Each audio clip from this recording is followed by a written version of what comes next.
주만 사만 주님을 만지며 사랑을 만난다. 오늘 우리가 나눌 내용의 제목은 이젠 그만 돌아가라 입니다.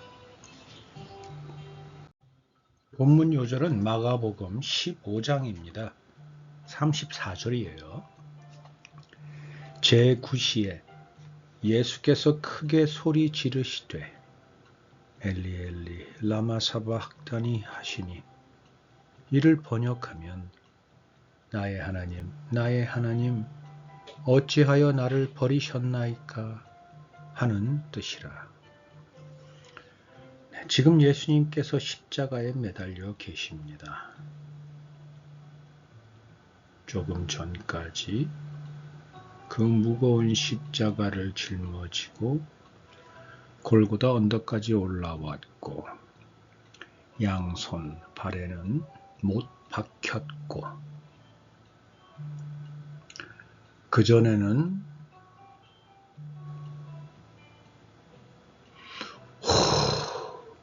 가시 달린 채찍질을 수천 번 맞았고, 33년 세월 동안 매 순간이 정말 주마등처럼 지나가지 않겠어요? 좋았던 날도 있었고 힘든 날도 있었고 화나는 날도 있었을 테고, 예수님이라도 인자의 몸으로 왔으니까 감정이나 통증이나 아픈 모든 것에서 자유롭지는 않았지 않을까요?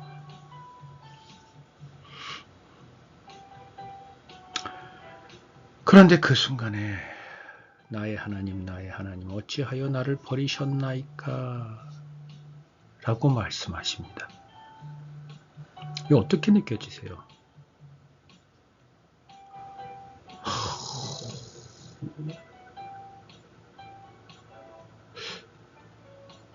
하나님께서 예수님을 버리시면 예수님은 어디로 가는 걸까요?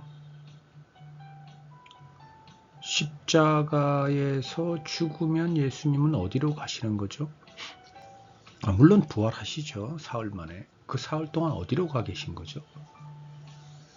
대부분 많은 기독교에서는 저 깊은 어둠, 수월로 내려가셨다라는 것에 크게 반론을 제기하지는 않습니다. 그러면 우리도 알다시피 예수님은 요한복음 1장에 보면 말씀으로 계시면서 천지를 창조하시고, 그리고 하나님께서 이 땅으로 인자의 몸으로 보내시는 바람에 이 땅에 내려오셨다는 말이죠. 그런데 우리가 예수님을 예수님인 줄 못 알아봐요. 그래서 사람으로 꼬박 30년 똑같이 동고동락하면서 똑같이 살아내시고, 이제 요단강에서 세례받으시고 40일 금식 기도 후 사단에게 시험을 받은 다음에 이제 예수님의 사역이 시작됩니다. 그리고 3년 후 여기까지 지금 와 있는 거죠. 이것도 보통 일이 아니었는데, 이제 하나님은 예수님더러 더 깊은 수월, 저 지옥 한복판으로 보내십니다. 그러면 나의 하나님 어찌하여 나를 버리셨나이까 라는 말을 조금 제가 다시 번역을 또 다른 의미로 좀 표현해 보면, 나의 하나님 이것까지 내가 해야 합니까? 아닐까요? 또는 나의 하나님 이제 더 이상 못하겠어요. 아닐까요? 또는 조금 더 인간적인 레벨로 내려오면 나의 하나님 이건 아니잖아요. 굳이 이렇게 하지 않으셔도 되는 거잖아요. 일 수도 있겠고, 어쩌면 말은 그렇게 할지언정 속에는 인간적인 레벨로 더 내려와 볼게요. 그러면 말은 설사 그렇게 안 하더라도 속마음은 하나님, 이제 내가 내 마음대로 하면 안 돼요. 나도 천지를 만든 그런 존재예요. 세상의 빛이란 말입니다. 이제 내가 알아서 해볼게요. 하나님 노아와 방주 때 한번 해보고 안 됐죠. 이제 내가 해볼게요. 뭐 이런 게 깔려 있지 않을까요? 그런데 예수님은 바로 조금 있다가 다 이루었다 하시고 마지막 호흡을 하나님께 드립니다.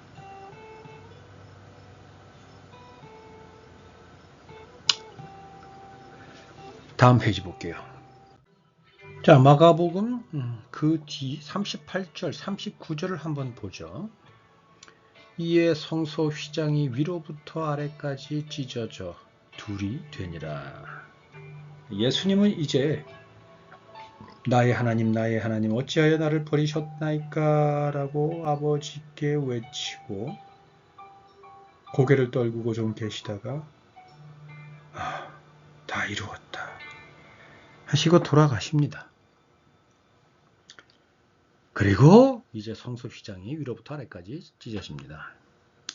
이거는 뭐 대부분의 학자들, 우리 목사님들, 하나님께서 이제 하나님과 우리 사이를 갈라놓았던, 막고 있던 그 휘장, 성소 휘장을 하나님께서 이제 직접 찢으셨다 라고 말씀하십니다. 네, 맞습니다. 맞습니다.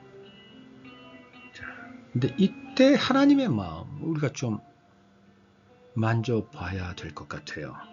왜냐하면 그러면 예수님께서 어찌하여 나를 버리셨나이까 라고 외치실 때 그 음성을 들은 하나님의 마음이 좀 우리가 함께 느껴지게 될 거고, 그러면 예수님께서 그렇게 부르짖었지만 그 하나님의 마음을 예수님도 분명히 느끼셨을 테니 그 이후에 고개를 숙이고 계시다가 이제 다 이루었다 하고 돌아가실 때까지 그 동안의 예수님의 마음이 또 어떤지를 우리가 좀 알 수 있지 않을까 싶어요.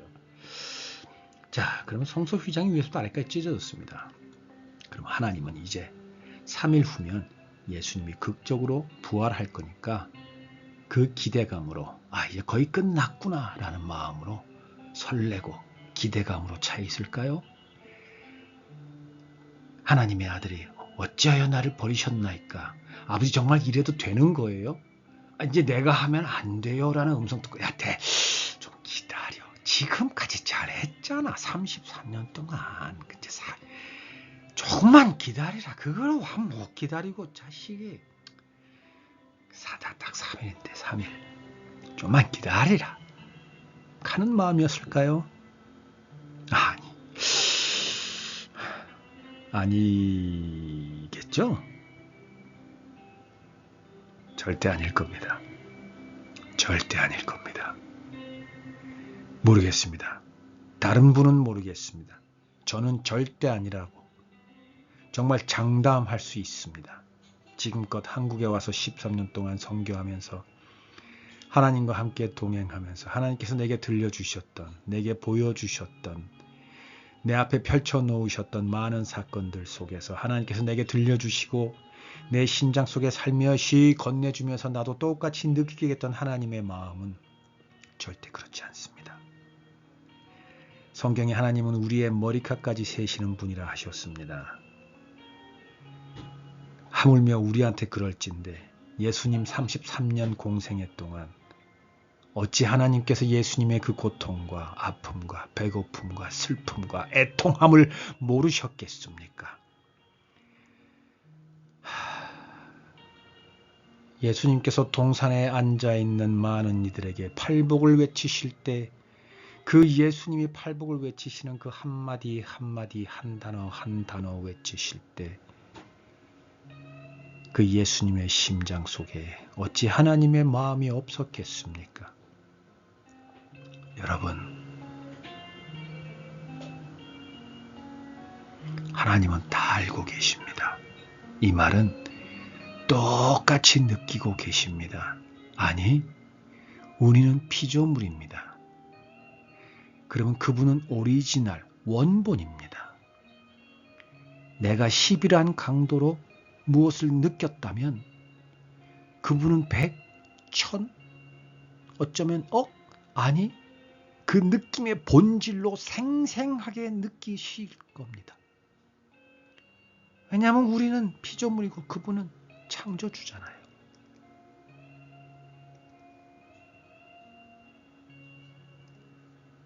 그러니 휘장을 위에서 아래로 찢을 때 당신의 심장과 당신의 마음과 당신의 손과 당신의 피부와 육체와 모든 것을 다 산산조각 갈기갈기 찢고 싶지 않으셨겠습니까? 그러나 당신은 이 세상의 본질입니다.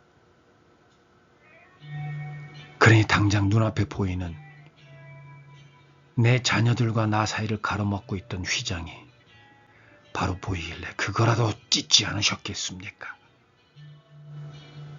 얼마나 애통했으면 그거를 찢었겠습니까? 그걸 하나 여러분하고 함께 나누고 싶었고요. 또 하나가 있습니다. 그 휘장이 왜 둘로 찢어졌을까요? 지금 처음 나눴던 이 내용들이라면 나 같으면 갈기갈기 찢어버렸을 것 같은데 천지를 창조한 하나님의 능력이라면 완전히 흔적도 없이 바람에 흩날리는 재처럼 사라지게 완전히 갈기갈기 찢어 놓았을 것 같은데 왜 달랑 둘로 찢었을까요? 왜 하필이면 달랑 둘로? 자, 둘이라 그러면 함께 떠오르는 구절이 있습니다. 창세기 1장 5절입니다. 그 빛이 하나님이 보시기에 좋았더라. 하나님이 빛과 어둠을 둘로 나누사라고 되어 있습니다. 지금 휘장도 둘로 나뉘어집니다. 찢어집니다.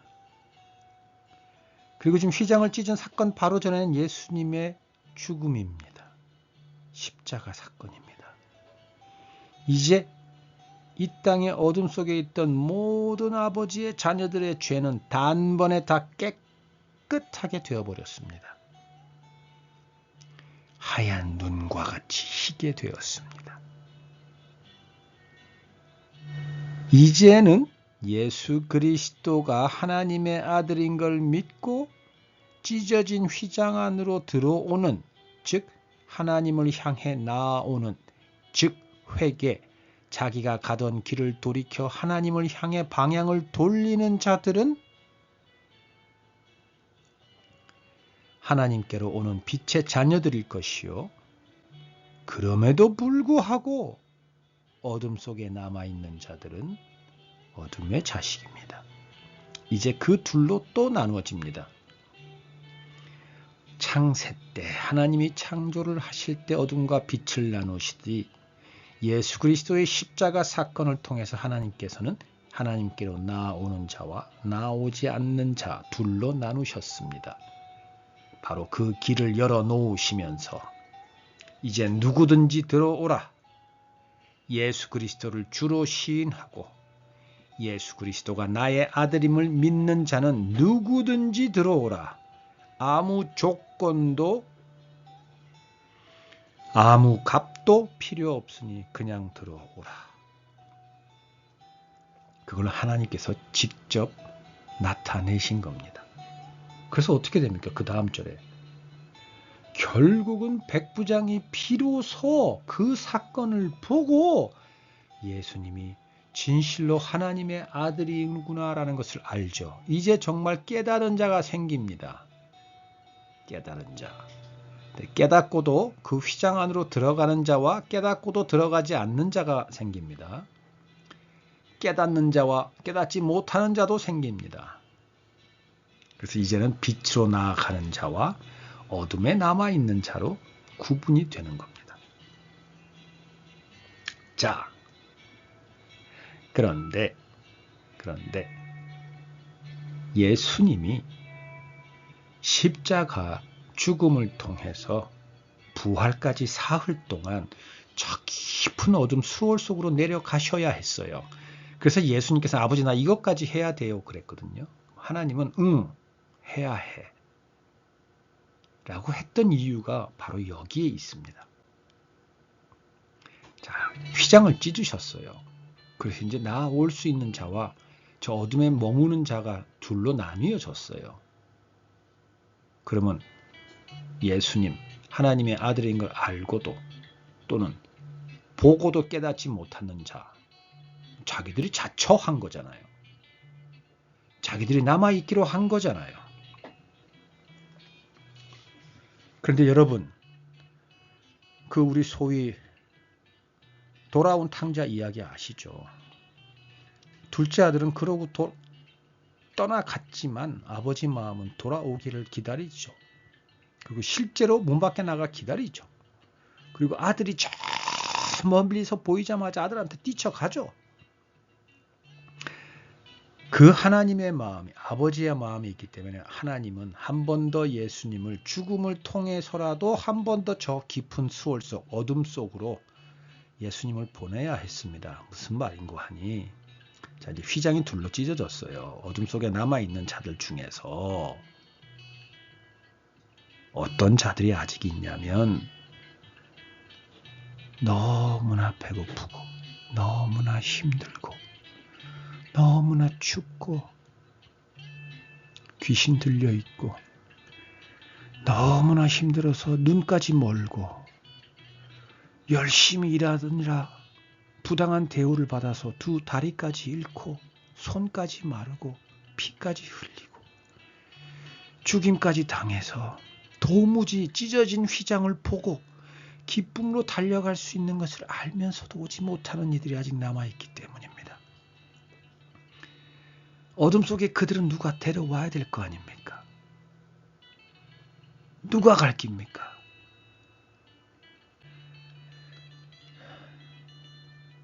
물론 지금은 우리가 가죠. 그런데 우리가 갈 때 가도 하나님께서 우리를 다시 부활시켜 주실 거라는 걸 우리가 봐야 될 거 아니에요. 알아야 될 거 아니에요. 신뢰해야 될 거 아니에요.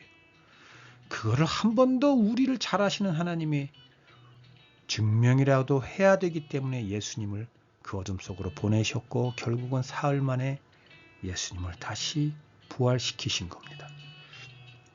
여러분, 이제는 우리가 가야 합니다.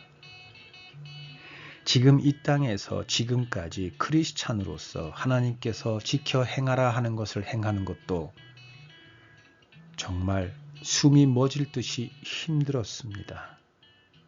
그것만 그렇습니까? 하지 말라는 것을 하지 않는 것은 더 까무러치도록 힘들었습니다. 한두 가지였습니까?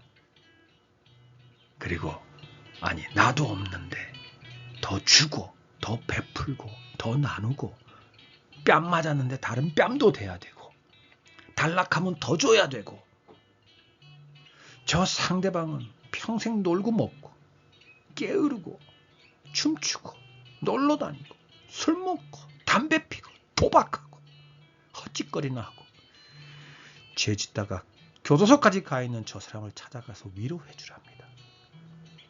도무지 맨정신으로는 못하겠는 거를 지금까지도 잘했는데 어쨌거나 그래도 내가 하나님의 자녀고 그래 하나님이 나의 힘이시지 나의 능력이시지 예수 그리스도 나보다 더 힘들었을 텐데 그러면서까지 나를 사랑하고 지금 내가 나 되도록 하기 위해서 예수님께서 그걸 다 감당하셨는데 내가 이거 뭐내가 웃자겠노 그래 이거라도 해야 안 되겠나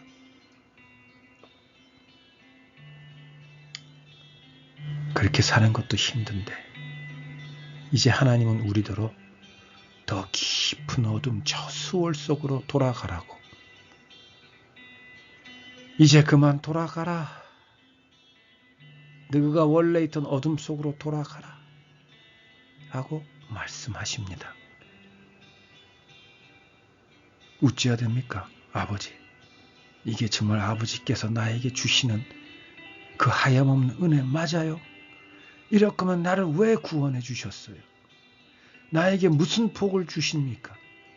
내게 복 주신다고요? 내게 평안을 주신다고요? 이게 도대체 무슨 소리입니까? 아니, 지금까지도 힘든데 여기서도 또 나를 버리십니까? 하나님은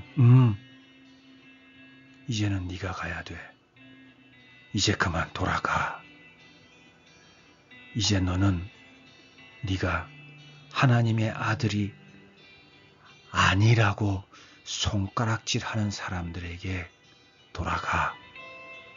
그들 속에 있는 지치고 힘들고 낙심되고 병들어 있는 이들을 찾아서 그들을 쳐다보고 내 이름을 들려주고 예수 그리스도 십자가의 사건을 전해줘. 그래서 그들을 등에 업고 부둥켜 안고 양팔에 들고 끌고서라도 나와. 그리고 그 기한 많이 못 줘. 3일 안에 해야 돼. 3일 안에 한 명이라도 더 찾아서 데리고 와. 그 말씀을 하고 계십니다. 여러분,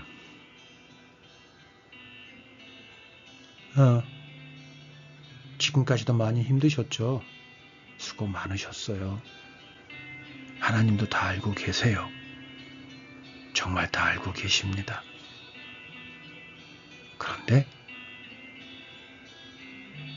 하나님은 이제 우리 보고 더 깊은 곳으로, 더 어두운 곳으로 그만 돌아가라 라고 하십니다.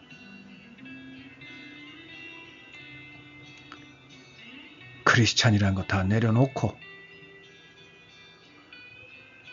마치 예수님께서 십자가 돌아가시기 전에 베드로가 말고에 길을 쳤을 때 예수님께서 내라 놔라. 내가 뭐 아무 능력이 없어서 그런 줄 아나. 하나님 뜻이 그렇다. 말씀하셨던 것처럼 여러분, 우리는 크리스찬 아닙니까? 뭐 우리를 누가 말릴 겁니까? 우리는 누가 뭐라 그래도 예수님의 향기 나는 크리스찬입니다. 저는 가진 것 없고 보잘 것 없고 옛날에 잘하던 것도 이제는 할 줄 아는 게 아무것도 없고 학력이 있습니까? 경력이 있습니까? 말은 잘합니까? 정말 한국에 와서 13년 동안 하나님 하라는 대로 했더니 정말 나라는 존재는 아무 의미도 없고 쓸데없고 가치도 없습니다. 남은 거 하나도 없습니다. 오히려 내한테 정말 중요한 가족이나 친구나 친지들은 내한테 욕만 합디다. 어떤 목사님들은 내보고 그거 믿음 아닙니다. 심지어 그거 율법입니다. 하시는 분도 계셨습니다. 그럴 때마다 아버지께 물었습니다. 그럴 때마다 아버지께서 말씀하셨습니다. 아이다, 기다리라. 더 참자. 더 인내하고 더 정신 차리자. 그 길을 네가 안 가면 누가 갈 끼고. 그런데 여러분, 이제는 더 깊은 수월로 내려가라 하십니다. 늘 그랬던 것처럼 괜찮습니다. 그것도 하나님께서 우리와 함께 하시고 우리의 힘이 되고 능력이 되십니다. 분명합니다. 물론 맞습니다. 압니다. 그렇게 외치고 싶습니다.